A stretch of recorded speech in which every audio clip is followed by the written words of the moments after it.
औरंगजेबाची कबर हटवू नका तर त्या कबरीच्या बाजूला औरंगजेबाला इथेच गाडलं अशा प्रकारचं होर्डिंग लावा अशा प्रकारचा उल्लेख गुढीपाडवा मेळाव्यातून राज ठाकरे यांनी केलेला होता। राज ठाकरे यांच्या या आवाहनानंतर आता छत्रपती संभाजीनगरमध्ये मनसैनिकांकडून औरंगजेबाच्या कबरीकडे जाणाऱ्या मार्गावरती अशा प्रकारचं होर्डिंग हे लावण्यात आलेलं आहे आणि औरंगजेबाला इथेच गाडलं अशा प्रकारचा उल्लेख देखील अशा प्रकारचा आशय देखील या होर्डिंगवरती छापण्यात आला आहे।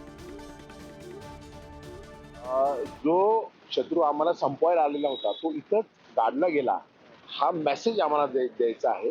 आणि त्या निमित्ताने काल आम्ही जो उल्लेख केला होता की लहान मुलांची शैक्षणिक सहली आयोजित करण्यात यावा, इथल्या तरुणांना आणि इथल्या सर्व लोकांना जे बाहेर आज छत्रपती संभाजीनगर ही पर्यटनाची राजधानी आहे, त्या ठिकाणी अनेक पर्यटक येत असतात, तर त्या लोकांना देखील कळलं पाहिजे की आमच्यावर चाल करून आलेला शत्रू हा इथं गाडला गेला आणि तिची कबर इथं आहे, हे माहिती फलक तिथे लावण्यात यावं।